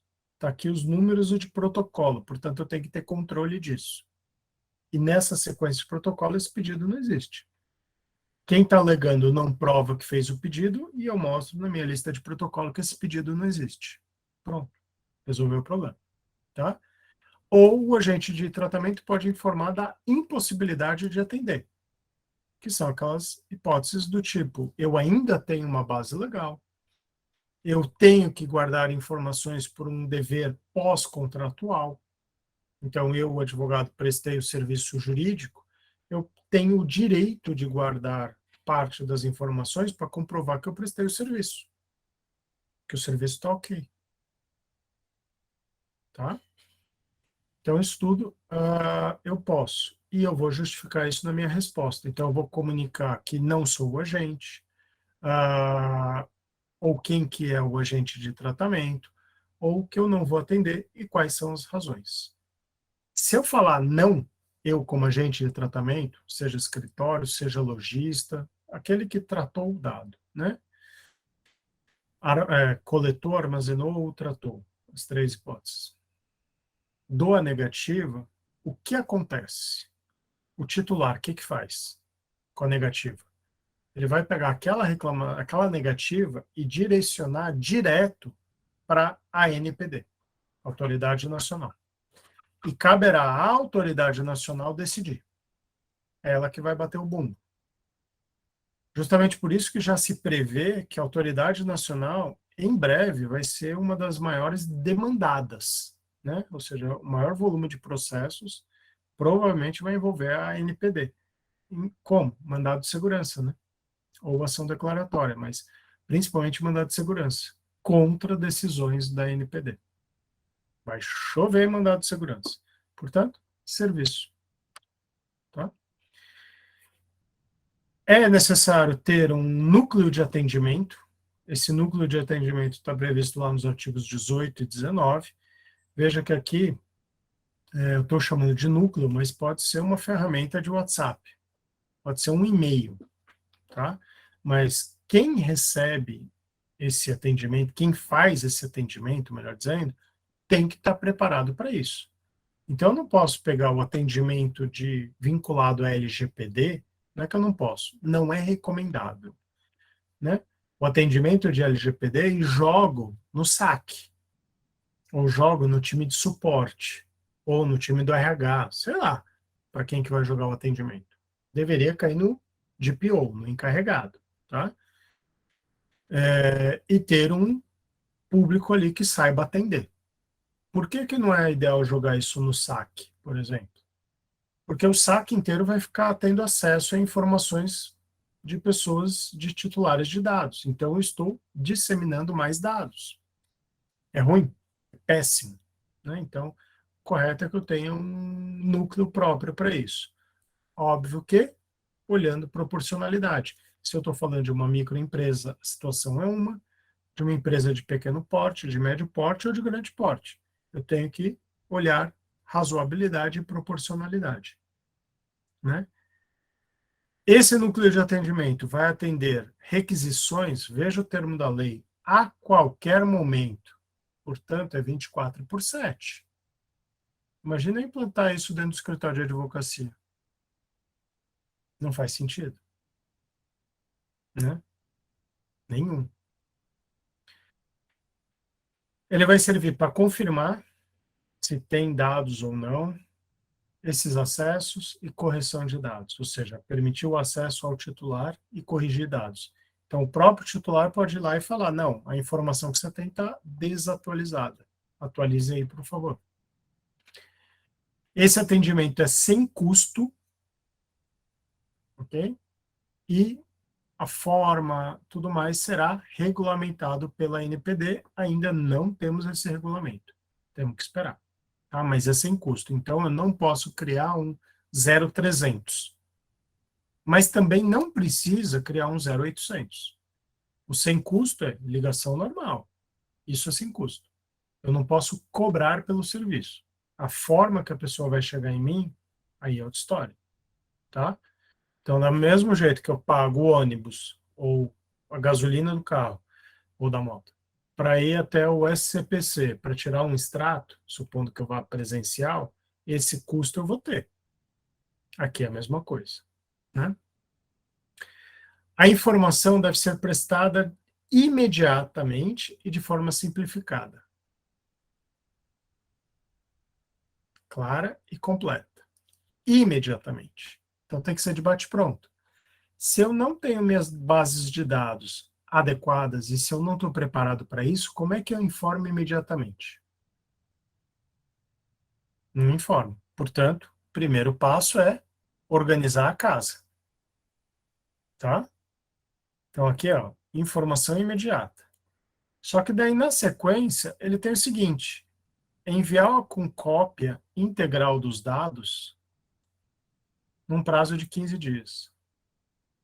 Ou seja, eu tenho um conflito aqui? Não, não é conflito. A professora Maria Helena Diniz chamaria isso de conflito aparente.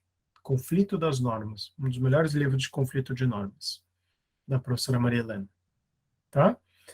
O informar imediatamente é se eu tenho dados ou não. Tem ou não tem? Então me liga lá, o Romeu. Rodrigo, você tem dados meus? Tenho sim, Romeu. Então me manda. Quero saber o que eu tenho. Tudo bem. Tenho prazo de 15 dias para te mandar isso. Tá? A autoridade nacional pode ampliar esse prazo. Ela pode soltar um regulamento falando, olha, não vão ser 15 dias, o pessoal precisa de mais tempo para se adequar, vamos dar 60 dias.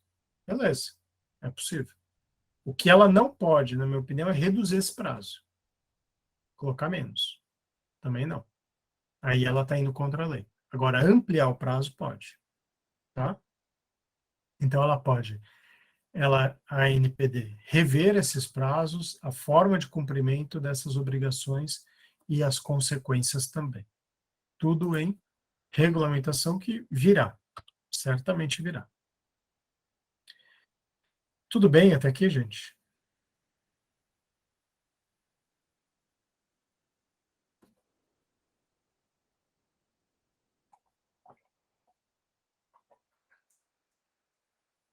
Boa. Transferência internacional de dados. Quando é que a gente tem? Isso está lá nos artigos 33 a 36, tá? Em que, primeira coisa, sim, é permitido, desde que o país com que eu estou me relacionando tenha o mesmo nível de lei de proteção de dados. Se eu estiver falando de Europa, da Comunidade Comum Europeia, tudo bem. Se eu estiver falando de Inglaterra, que não pertence mais à comunidade comum, tudo bem, porque é deles que veio a primeira lei de proteção de dados. Né?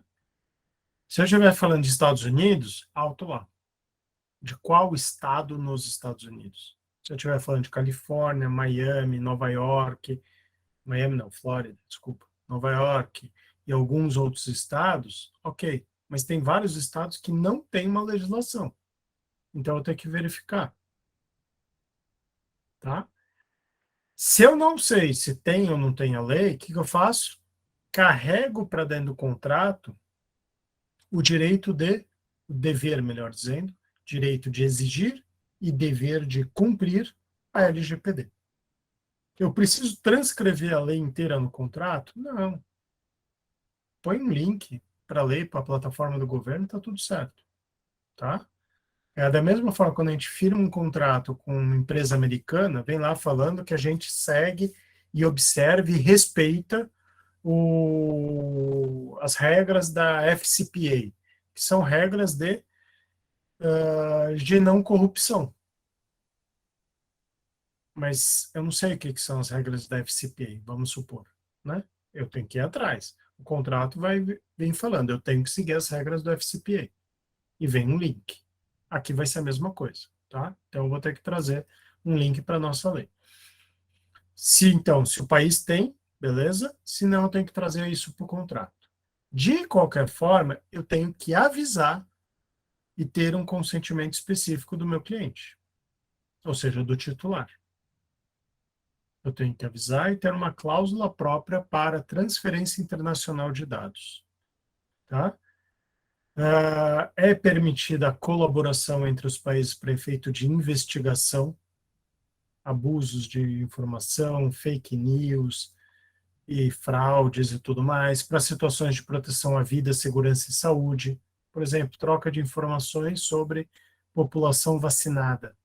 É uma política pública, tá? Execução de políticas públicas, né, como eu falei.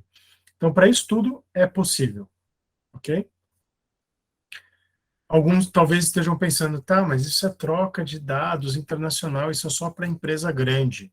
Não, não é.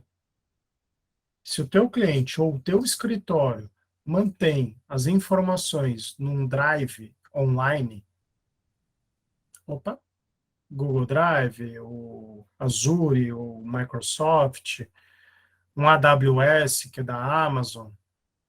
Opa, onde é que ficam esses servidores? Alguns deles ficam no Brasil. Por exemplo, quando a Microsoft ofereceu de colocar todo o sistema Microsoft para substituir o ESAGE, que foi um estardalhaço e tal, por outros motivos, que não vem aqui entrar nesse mérito, uma das questões foi, nossos dados vão ficar fora do país de processo. Gente, processo é público, qual é o problema? Primeiro ponto. Tudo bem, queremos os dados aqui dentro? Sim, a Microsoft ia deixar todos os dados aqui dentro. Tá? Nos servidores que eles têm dentro do país. Então, nessa hipótese, eu não tenho uma transferência internacional. Mas a maioria dessas empresas operam com servidores mundo afora. Algumas vezes eu não sei onde estão esses servidores, e algumas situações eu sei. Um AWS, que é da Amazon, em Atlanta. Opa, se está em Atlanta, eu sei qual é o estado. É uma transferência internacional de dados e eu sei qual é o estado. Então, eu tenho que ir lá e saber qual é a legislação local. Tá? Então, isso é um cuidado a ser feito também com o contrato desse tipo de serviço. A hora que eu contrato serviço de cloud, né, de banco de dados em nuvem. Né? Então, onde estarão os dados? Nós todos aqui que estão aí guardando informações em drives podem estar realizando transferências internacionais de dados e nem tinham parado para pensar nisso. Tá? Então, se eu não avisei meu cliente, eu estou infringindo a norma. Daí todo mundo sai da reunião para correr avisar os clientes. Rodrigo, eu não sei se é a minha aqui, mas está falhando um pouquinho a sua voz. Eu não sei se é só para mim. Deixa eu ver. Está falhando para mais alguém? Todos estão ouvindo. Então voltou. Perdão. Deve ser aqui. Desculpa interromper. Não, sem problema. Mas foi bom sinalizar. Tá? Que tinha subido a sua imagem também. Eu falei, talvez tenha. Bom, a outra questão é ter uma política de boas práticas e segurança. Aí a gente já pulou para o bloco do artigo 46 a 51. O que é isso? É ter governança de dados, ter compliance em privacidade. Né? Ou seja, qual é a regra? Como é que é o fluxo? Eu já estruturei isso pensando em escritório. Quem está pegando a informação? É na recepção? É no estagiário, na estagiária, é no advogado, na advogada? Quem está pegando essa informação? O que faz com essa informação e qual é o fluxo? Eu tenho que ter isso tudo bem definido, ou seja, ter a cabeça de segurança by design, ou seja, segurança no desenho básico do processo todo, tá? E para isso eu também tenho que ter um relatório de impacto, Então, eu tenho que mapear todos os meus sistemas, minha infraestrutura, saber quais são os pontos de vulnerabilidade, quais os níveis de risco. Uma empresa que cuide da parte de computadores e redes e tal dos escritórios de vocês pode ajudar nisso, tá? E saber quais são os pontos de maior vulnerabilidade. Lembrando que dados para vazar, normalmente, e a maior parte dos problemas, demanda duas questões, apenas duas. Falta de procedimento, que é o que eu estou falando aqui. Então, é prever o que vai acontecer, e pessoas. No mais de 90% é procedimento e pessoas. Tá? Então, o fulano que chega lá espeta um pendrive, um cartão de memória, manda arquivo para casa. Já tem casos, talvez para quem milita aí na trabalhista, já tem casos de demissão com justa causa por mandar a planilha para o e-mail pessoal. A pessoa tinha assinado um código de ética e uma política de privacidade. Pegou uma base de dados e mandou para casa, no particular. Corta. Porque senão a responsabilidade é da empresa. Tá? Então, aí tem que ser ferro e fogo, senão não vai conseguir implementar essa política. Tá?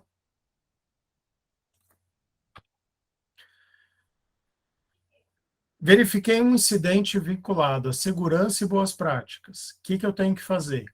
Comunicar o incidente. Primeira coisa, em prazo razoável. Preferencialmente, de forma imediata, assim que eu souber do incidente. Comunicar para quem? Para o titular e para as autoridades.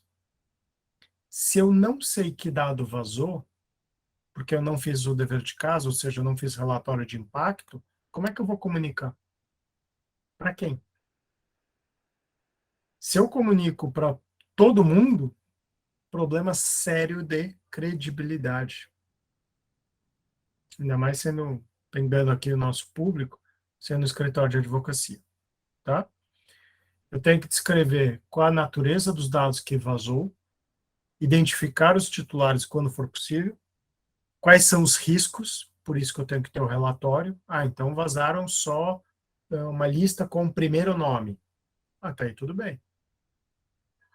Mas se acontecer, como por exemplo aconteceu com o cartório de registro civil, que eu não lembro de qual comarca. Isso foi o ano passado. Vazou uma planilha de Excel que cruzava nome de pais e filhos. Detalhe, no meio tinham adotantes e adotados. E eu conseguia, em algumas situações, era possível rastrear qual era a origem daquela adoção. Então, aquele processo que seguiu em segredo de justiça e que deveria ter um rompimento de vínculo entre os pais naturais e os pais adotantes, quebrou-se naquela divulgação daquela planilha. Como é que vazou uma planilha dessa? Erro de processo, erro de pessoas. Tá? Se eu demorar para informar, o porquê que eu demorei, eu tenho que explicar, prestar contas disso e tomar todas as medidas para reduzir o máximo possível dos riscos inerentes à situação. Tá? A NPD e o próprio Conselho aqui Nacional de Proteção de Dados. São dois órgãos que foram criados pela lei. Então, como eu falei no início, né, uma sopa de letrinhas, para quem não conhece. Né? Só interrompendo aqui, pegando uma pergunta. Suspeita de incidente também precisa ser comunicada ou só incidente de fato? É o incidente de fato, mas, na boa, se está com suspeita, teve incidente. Né, onde há fumaça, há fogo. E, de novo, as empresas são divididas entre aquelas que sabem que tiveram vazamento e aquelas que ainda não sabem. Né? Se tem uma suspeita e essa suspeita é séria, ou seja, tem sinal de fumaça e sinal de fogo, já aciona peritos, eventualmente já aciona autoridade, se for o caso policial, ou até a própria Autoridade Nacional de Proteção de Dados, para ajudar no processo de fiscalização. Né? Fazendo mais um parênteses aqui, entre os meus 1001 parênteses, né? Toda vez que a gente colabora, e isso está previsto na lei, colabora com o processo de investigação, já sinalizando no primeiro momento do tipo, olha, eu não sei se aconteceu, mas me ajuda. Né? No caso de punições, eu reduzo a probabilidade dessa punição.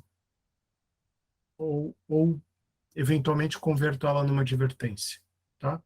Vou dar um exemplo bem simples, que foge um pouco de proteção de dados, mas a dinâmica é a mesma. Teve uma situação na Apple em que eles fizeram lá uma distribuição de resultados para o Steve Jobs ainda, e essa distribuição, o próprio Conselho Fiscal olhou para aquilo lá e falou, isso aqui está com cheiro de coisa errada. Está com cheiro que a gente fez algo que não podia ter feito. Nós temos um parecer da área legal falando que pode, mas isso aqui está estranho. Daí eles foram lá e pediram ajuda para a SEC, que é o equivalente à nossa CVM aqui no Brasil. Tá? Que é a Secretaria lá de Defesa Econômica e tal, e concorrência deles. E a SEC apurou que sim, que foi feito de forma errada a distribuição. E aquilo geraria uma multa bilionária para o Steve Jobs e para a Apple. Como eles anunciaram de cara que eles tinham visto alguma coisa que eles não sabiam se estava errada, e eles ajudaram no processo todo de investigação, uma multa que poderia ser bilionária virou advertência, tá? E lá uma obrigação de devolver uma parte do dinheiro. Bem melhor, né? Então, quanto mais você colaborar, então, quando tem a suspeita, verificar direitinho que suspeita que é. Né? Se é uma suspeita bem simplesinha ou realmente tem razão de ser. Tá? E investigar rápido.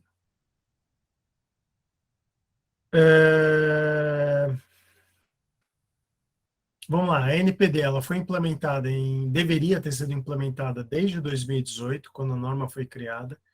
Não foi feito. Fim do governo Temer, ele não ia mexer nesse vespeiro. Deixou para o sucessor, que foi nomear só em 2020. 21, na verdade. Então, a autoridade nacional, ou seja, os representantes foram nomeados o ano passado, ou final de 20, agora não me recordo, e começaram a trabalhar. Tem muita coisa para eles fazerem, tá? Então, eles têm que regular um monte de artigo que a gente viu aqui e mais um monte de outros que a gente nem passou por eles, tá? Ela é integrada por pessoas que pertençam ao próprio poder público federal, né, ou indicados aí com remoção de cargos. Então, ela não gera um orçamento adicional. Por que isso foi feito? Vamos só recordar. A lei vem ali no governo Temer. O governo Temer vem na sequência do impeachment da Dilma. Impeachment da Dilma, a justificativa para tal foi pedalada fiscal. Então, se eu tenho a criação de um órgão novo sem previsão orçamentária, vai dar o mesmo problema, pedalada fiscal. Tá? Por isso que ele revoga todos os artigos que criava a autoridade como uma agência e cria ela como autoridade, porque daí ela aproveita do próprio orçamento vinculado à presidência da República. Só por isso. Tá? O Congresso poderia ter convertido ela para autoridade depois, desde que tivesse previsão orçamentária. Fato é que ninguém fez nada até agora. Tá? A NPD, embora vinculada à presidência da República, e pouco importa quem é o inquilino da presidência da República, se é verde, amarelo, azul, vermelho, pouco importa. Tá? Ela tem autonomia, porque os cargos são por mandato. Então, eu só tiro uma pessoa de lá pelo processo administrativo de demissão de um funcionário público, pelo pedido de demissão, ou seja, renúncia, e morte. Fora isso, eu não tiro. Tá? Então, ela tem autonomia. O que está acontecendo hoje, já depois de 1 ano e tanto dela trabalhando, é a falta de verba. Porque ela tem verba, mas a verba é muito limitada. E a atuação dela é muito ampla. Então, eles estão um pouco com braços presos por falta de verba. Tá? Mas autonomia ela tem. Algumas das competências, e aqui eu vou passar muito rápido, porque isso aqui está na lei, tá? Da NPD, zelar por proteção de dados, observando os segredos comerciais e industriais, preparar diretrizes de uma política nacional de proteção de dados, desculpa, isso já tem, fiscalizar e aplicar sanção. Portanto, as multas previstas na lei são de competência da autoridade nacional. De novo, juiz de direito, eu falei isso lá na primeira aula, ele não pode aplicar multa da NPD, da LGPD. Quem pode aplicar essa multa é a autoridade nacional. Ele até pode usar como referência num dano moral. Tudo bem, isso ele pode, ele ou ela. Mas aplicar a multa que está lá prevista, não. Ele é incompetente para isso, ele ou ela. Tá? Promover na população conhecimento das normas, ou seja, divulgar, fazer cursos. Não tenho visto eles fazendo isso, mas eles também estão com muito trabalho lá. Tá? Editar regulamentos, procedimentos, ouvir os agentes de tratamento de dados e a sociedade, ou seja, fazer junto. Né? Editar normas, orientações, manuais, isso eles estão fazendo direto, então é interessante que acompanhem, para quem está envolvido com isso, o site da NPD, que é npd.gov.br, bem simples, tá? Tem no chat também.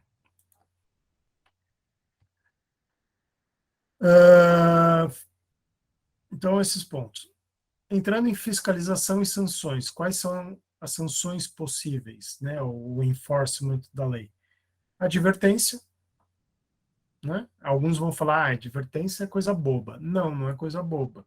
Porque se você toma uma advertência e depois tem um novo incidente com a mesma base, ou seja, a mesma origem, é reincidência. Você já foi advertido. E reincidência eleva o valor da multa, ou seja, torna a multa mais grave. Tá? Então, cuidado. Advertência, multa simples do equivalente de 2%, eu falei 5, mas 2%, do faturamento total. Então, não é líquido. E é total do grupo.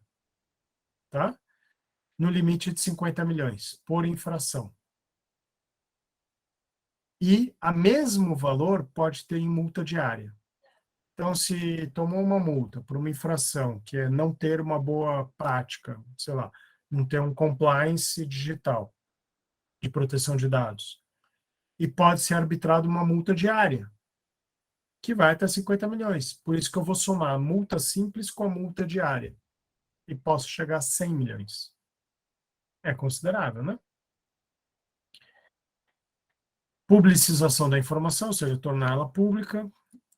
Bloqueio e eliminação de dados pessoais. A autoridade nacional pode pedir isso. Dependendo do meu negócio, da minha atividade, isso aqui pode matar a minha atividade. É mais grave do que a multa. Tá? A mesma coisa da publicização. Isso aqui traz um efeito reputacional, a publicização. Né? E esses valores arrecadados, essas multas, teve muita fake news sobre isso, falando que essa multa iria para o cofre do governo. Não. Tá? Essa multa vai para o Fundo de Direitos Difusos, aquele mesmo fundo do Código de Defesa do Consumidor e de algumas normas do direito ambiental. E esse fundo é muito bem gerido, até aqui pelo menos. Eu sou muito contra fundos públicos, fonte de corrupção, na minha leitura, posso estar equivocado, mas a minha leitura é essa. Mas especificamente esse fundo de direitos difusos, eu sei por causa própria que ele é muito bem gerido. Tem participação do Ministério Público, da sociedade civil, de um monte de gente ali para opinar onde o dinheiro será investido. Tá? Quais são os critérios para fixar essa multa, já que é até, né? Gravidade e natureza da infração, quais são os direitos pessoais afetados? Foram dados sensíveis ou dados comuns? Que tipo de dado? Quem é o dono do dado? É uma criança e um adolescente? Mais grave. Tá? Boa fé do infrator. Como assim? Ele é infrator, está de boa fé? Tá, ele não sabia, ele sofreu um ataque hacker. O funcionário entrou lá e roubou dados. Eu tenho boa fé. Tá? Vantagem oferida, ou seja, aquele que pega os dados para vender, para ter uma vantagem indevida. Isso vai ser considerável para elevar a multa, potencialmente. Condição econômica do infrator. Então, uma coisa é o Zé das Couves, outra coisa é o hortifruti nacional. Né? Condição econômica, eu já falei, reincidência, a gente já comentou, grau do dano, aqui é uma correlação direta com o Código Civil, lá nos artigos da responsabilidade civil, 945, alguma coisa assim em diante, mais ou menos isso, em que fala que eu vou medir a extensão vou medir o valor da indenização conforme a extensão do dano. Ponto 1. Vou considerar também qual é a correlação entre a gravidade da ação e o tamanho do dano. É a mesma regra que veio para cá, tá? Cooperação do infrator, lembra que eu falei agora há pouco? O infrator cooperou. Eu tenho uma suspeita, vamos avaliar. Então, aqui os dados, quero te ajudar.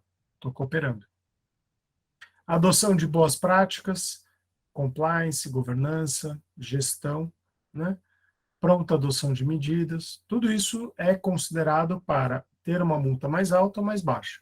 Então, imaginar, teve um vazamento de dados na loja, do comércio em geral, que não tinha feito nada, nem começado a implementar a LGPD, está exposto ao risco de uma multa mais grave. Ao passo que o vizinho que fez o dever de casa está exposto a uma multa menor. Tá? E para isso tudo eu tenho que ter previsão orçamentária. Seja um escritório de advocacia, seja uma loja. Eu tenho que ter previsão, de que eu posso vir a ter que responder civilmente. Então, eu tenho que ter uma verba separada para isso, ou um seguro, já tem seguro para isso, seguro de responsabilidade civil específico para LGPD. Tá?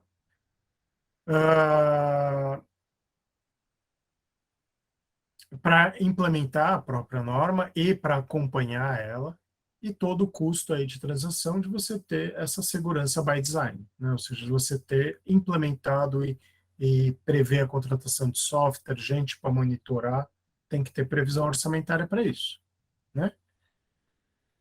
Quem é o encarregado e o comitê que vai implementar a LGPD, né?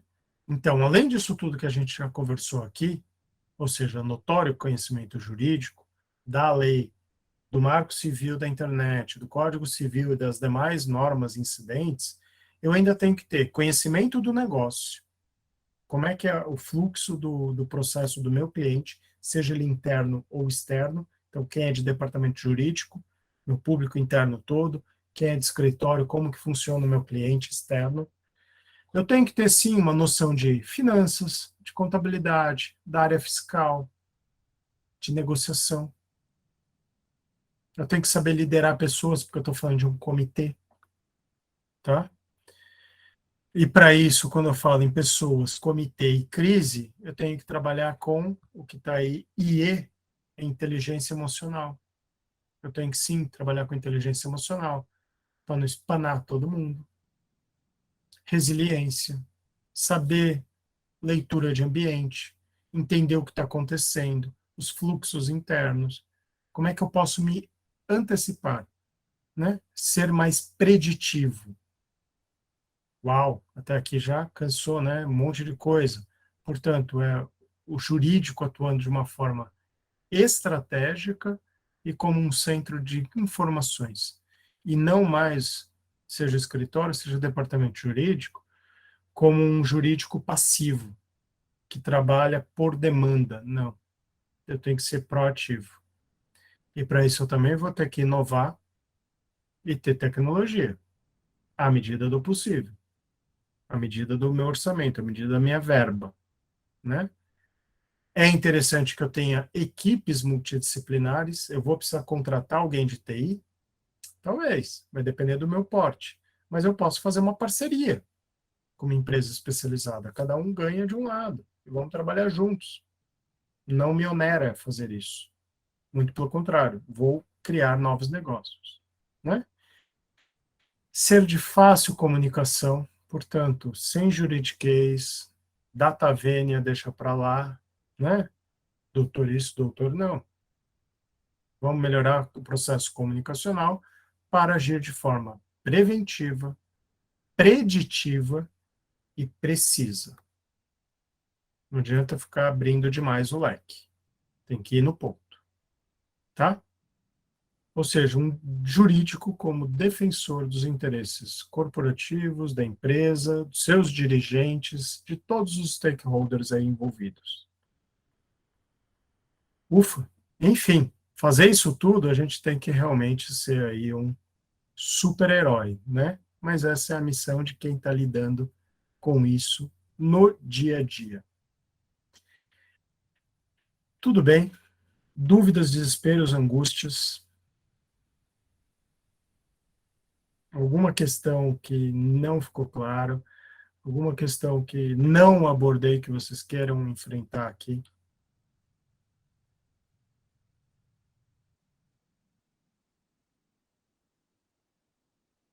Sim, não, nem muito pelo contrário.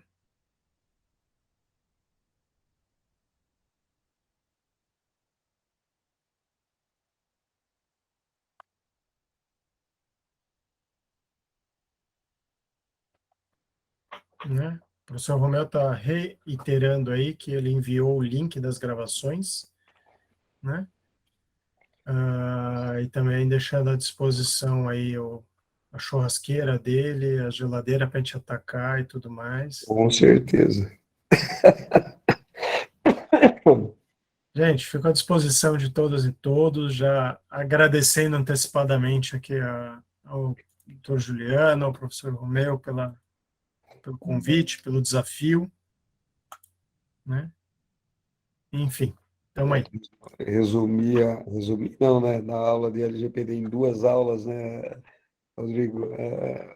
Enfim, fazer a síntese da síntese, né? Não, tem bastante coisa. Tem muita coisa, tem muita coisa. Acho que um curso completo da LGPD, o quê? Uns 6 aulas, né? Por aí, pelo menos. Né? Se for para implementar e até praticar, até um pouco mais. Sim, sim. Né? Mas é por aí, por aí. Mas com certeza. Eu agradeço aqui, estou vendo aqui os comentários aqui no chat, eu que agradeço, pessoal. O do Michelangelo aí foi eu que pedi, tá? Meu cunhado, então. Eu pedi pra ele. Ajuda lá, dá uma força, né? Fala bonitinho. Dá uma força lá. Eu mandei bem, mandei bem. Mandou bem. Eu paguei aqui uma metade aqui também. Andréia, fica à vontade, viu? Nossa diretoria, você tome às vezes, viu? Para perguntar? Para perguntar, comentar, fica à vontade. Não.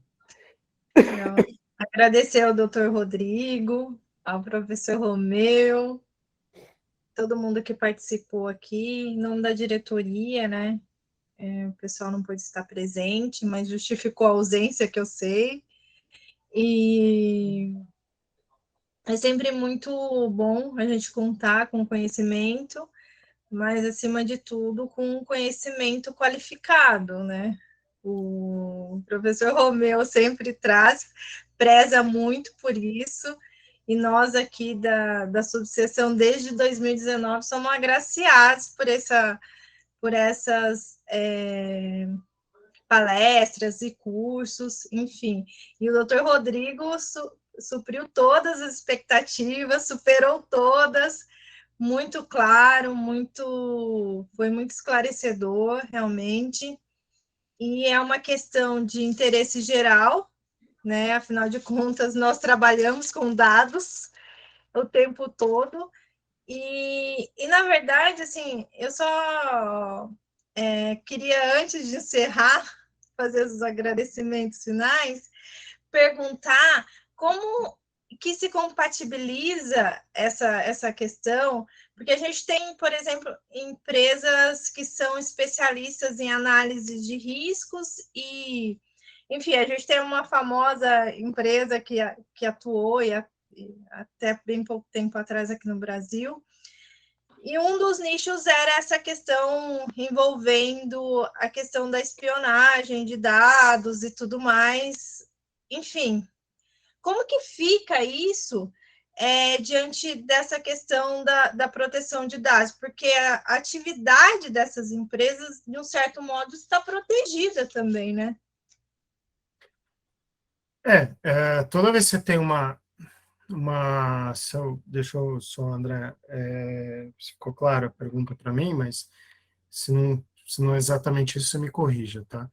Mas toda vez que você tem uma atividade específica, com legislação específica autorizando, aí eu vou seguir a lei específica, né? Então, por exemplo, quando eu falo de sigilo bancário, eu tenho a lei complementar própria, então eu vou olhar todas as dinâmicas do sigilo bancário.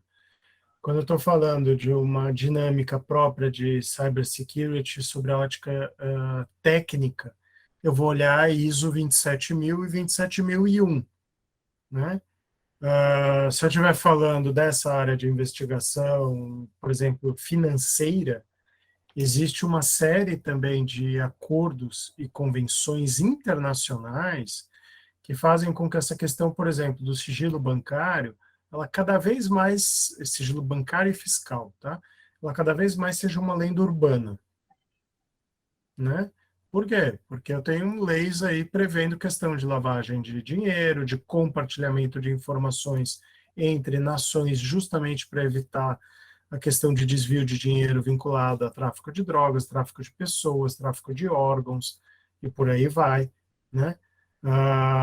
Então, eu tenho uma outra série de normas que vão prevalecer, né? Então, na ausência dessas questões específicas vinculando segurança, crédito, a própria questão tributária, né, com compartilhamento de informações internacionais, ela não se aplicaria. Tá? Eu não sei se eu consegui te responder adequadamente. Perfeito. Conseguiu e conseguiu muito bem. Eu acho que é só um detalhe, porque realmente essa questão das sistemáticas específicas, às vezes, trazem uma certa dificuldade na prática, né? Então. E dando até um exemplo bem mais simples do que esse, não pensando nem em remessa de valores internacionais e tal, se a gente pegar a lei nova que tem aí da questão para os condomínios, a obrigação de denunciar qualquer violência doméstica, qualquer suspeita de violência doméstica, né? Vamos pensar nessa daí, que é uma lei bem interna, né? E ainda interna aos condomínios. Eu tenho que dar nome de pessoas, eu tenho que dar endereço, eu tenho que dar todas essas referências. E é óbvio que eu estou dando isso por uma questão da segurança, de uma violência doméstica, seja em proteção à mulher, seja em proteção ao homem, à criança, enfim, pouco importa, né? Mas eu estou fazendo uma denúncia, então isso envolve toda a área pública e de segurança pública. E isso é uma exceção à regra, tá? Tanto é que está em tramitação, é um projeto de lei que eu, sinceramente, eu não acompanho. Vou colocar até no meu radar isso, para começar a acompanhar, que tem um projeto de lei que cria a LGPD criminal, aí, como é que ela está sendo chamada, tá? A LGPD penal, que envolve justamente todos esses casos vinculados à segurança pública. ou seja, quando pode compartilhar, quando não pode. Não sei se eles estão indo para um lado até de olhar, e os dados históricos de processos penais. Porque se a gente puxar uma ficha aqui de inteiro teor, nem sei o nome da ficha, eu consigo saber, por mais que a pessoa já tenha redimido pena e tudo mais, mas eu consigo saber aqui no Brasil que a pessoa um dia teve um processo penal. Eu lembro que tem uma certidão própria para isso, eu não atuo na área penal, eu brinco que eu sou semi-analfabeto na área penal, mas eu sei que tem. Se você for na Alemanha, isso não existe. Uma vez cumprida a pena e redimido lá, remido, né, sei lá, como é que chama, acabou. A pessoa está apta a voltar à vida em sociedade, e, portanto, nenhum dado mais é preservado. Porque é uma questão cultural que eles aceitam numa boa. E a gente, como uma questão cultural, a gente preserva. Eu não sei se aqui nessa LGPD penal eles estão enfrentando esse caso, que é uma situação bem interessante para ser enfrentada. Se vamos manter ou não. E delicada. Se eu estou contratando vigilante de uma empresa de segurança num país que tem PCC e companhia, será que eu tenho que apagar esse dado ou será que eu tenho que manter esse dado? Fico em dúvida.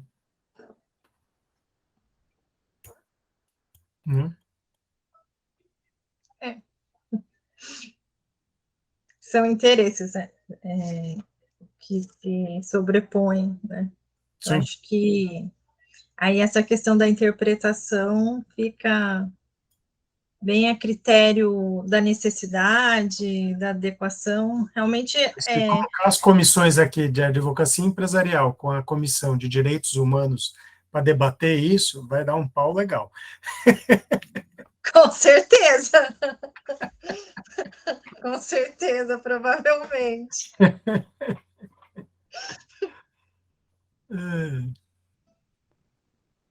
Bom, mas alguém tem mais alguma questão?